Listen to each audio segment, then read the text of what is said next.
a test to make sure this fits in the frame.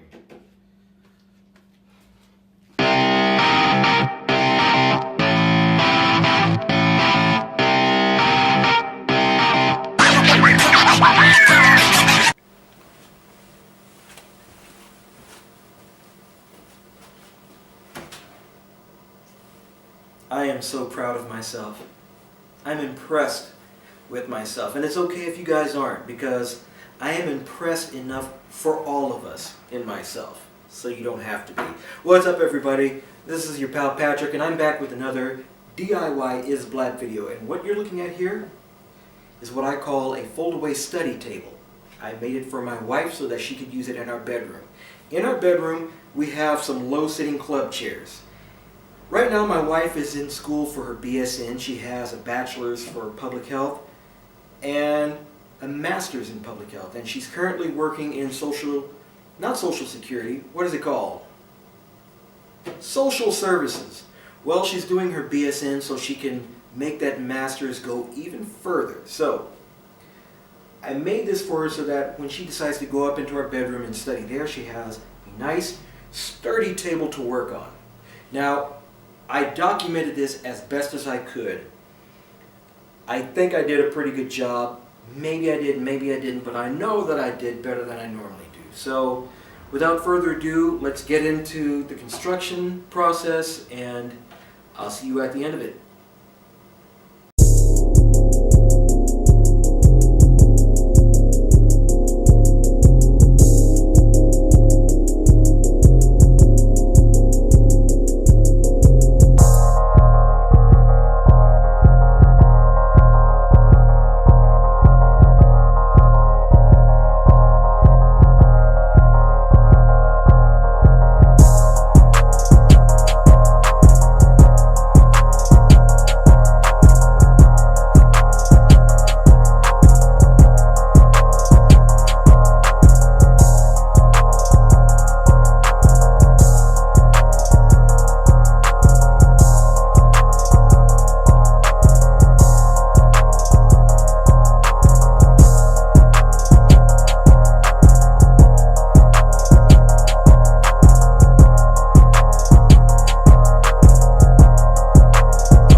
Barely enough space or enough room for this clamp to work properly with this in the way.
Okay, so you guys have to see this unholy mess that I've got going here to try to make sure that all four legs are the same length. I've got clamps down at this end to make sure that the legs that were already cut stays connected to the legs that need to be cut.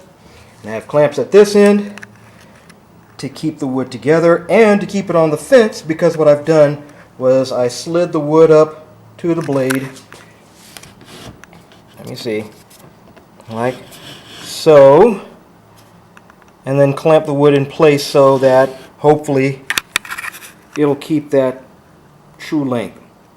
I don't know if plumb, is it? Is that what I'm trying to say?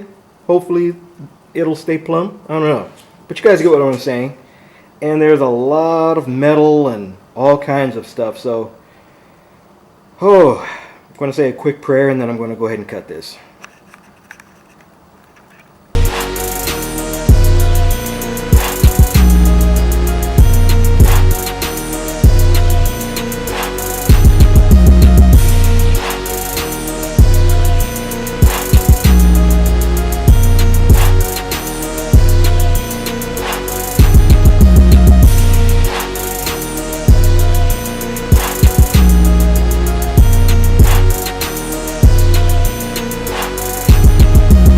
Success!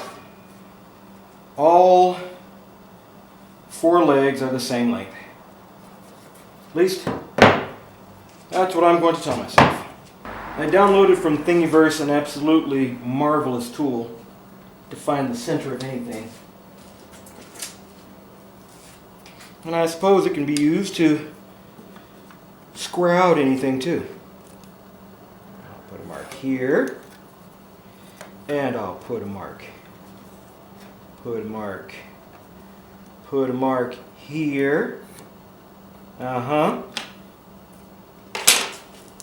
then I'll take my square and I'll do it right here.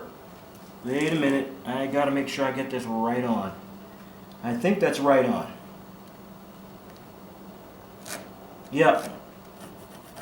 Hey Lex.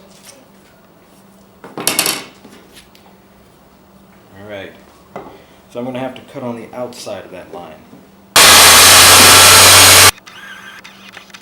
See that? See where that line is? But that's okay. I think I can live with that. Okay, so this is the basic function. You have the perimeter, the frame, which will be put together using pocket holes and, what are these? Pocket hole screws. Oh, very simple. The squares that I cut out make a little bit of spacing so that these legs can unfold out of the way of each other and fold back in. See? And that's pretty much the way it's going to work. The ends will be rounded. I'll have a round, like a semicircle, half circle at the end, so that I can do its rotating. Alright, that's what I'm planning for.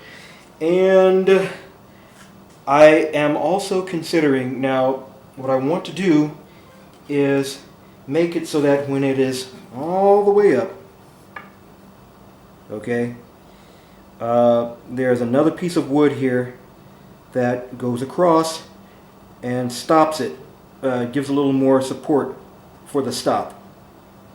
Alright, so that is the plan. We'll see how well that works out.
my drill press stand. This is a handy little sucker I bought from our local flea market, and I'd actually been looking for something like this for some time. Now I just want to get an actual drill bit that I feel an actual power drill that I feel will work better with this. But in the meantime, this should do.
To round out the top and use my my hacksaw.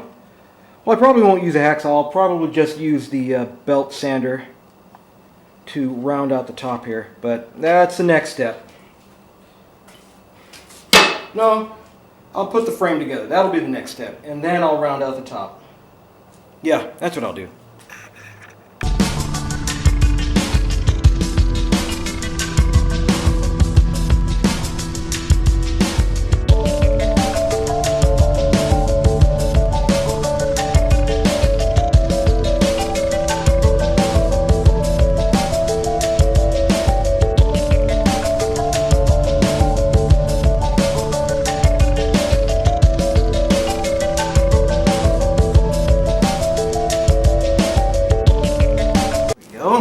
There we go. We got it. Oh no, we didn't get it. Looks like that went in on us a little bit. Got a little cocky there, I guess, or a little too confident, and it went in just a touch. Let me see if I can back it out and redo it. I don't think I can without messing it up, but I'm going to try it anyway. Nope. Went right back to the original hole. But that's okay. That's okay. I can live with that.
like I said, I'm going to, I was thinking about using this belt sander to round out the edges of those legs. Not the edges, the ends. So I'm going to go ahead and do that. One at a time. I'll test it with this one and see how well it works.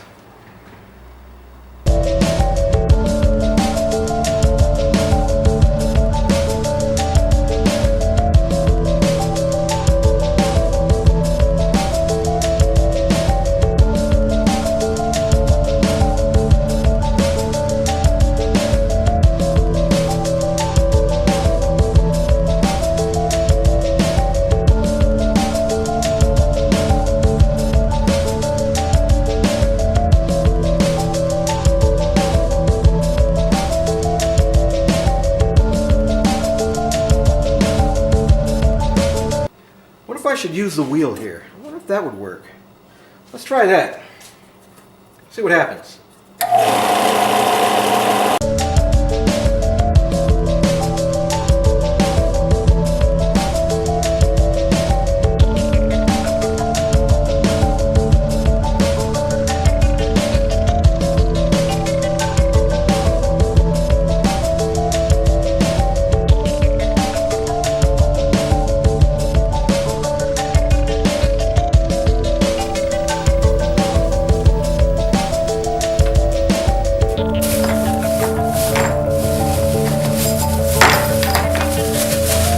Dry fit time.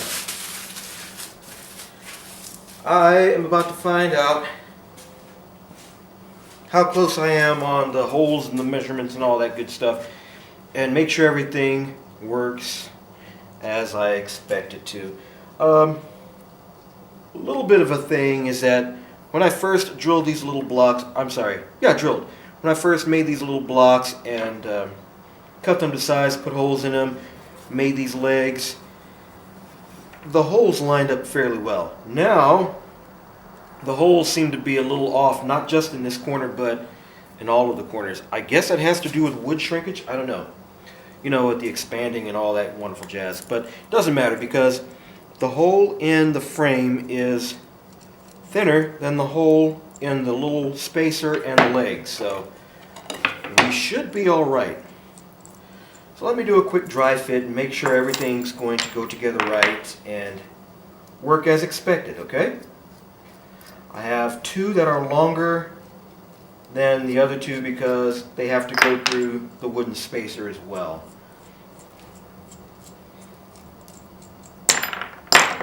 All right, so I'm just gonna place them. I'm not gonna try to, you know, get technical with it. I expect there to be a little bit of an issue as far as the legs folding down and not interfering with each other because I don't have a wood planer, so I couldn't really prepare this wood and plan for, you know, the bowing and whatnot. But we'll see.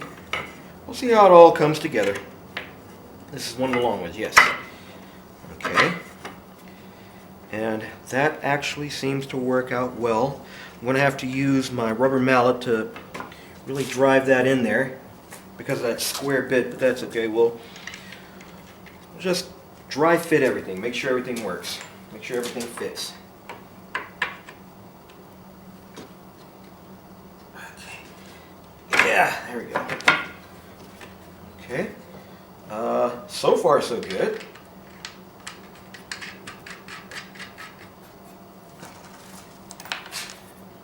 So far so good, yeah. But the real test is whether or not these legs will bend upward. Whether or not I've planned enough space with the curve in the wood to be able to fold all the way up. Okay, dry fitting process is successful. Everything is wonderful. Everything's jazzy. Let's see if the legs move.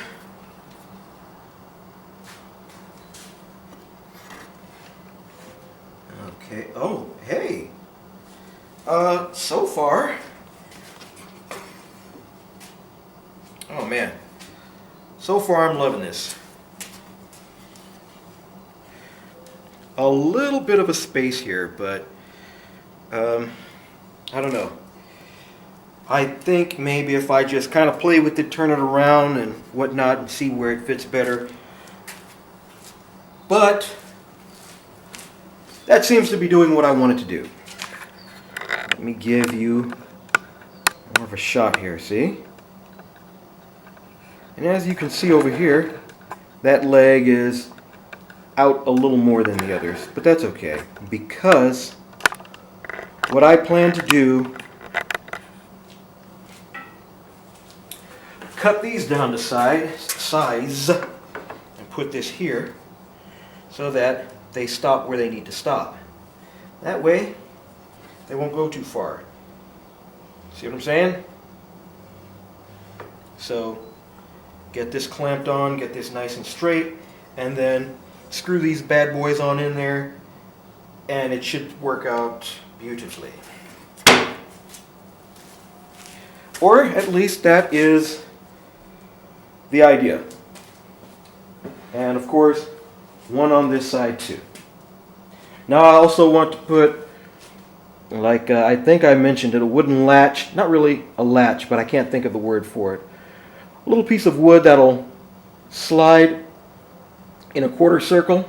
Let me see. Yeah, like that. So that when it's extended up, the wood will keep this from folding in. And I plan to use some magnets to make the flap stay down. Yeah.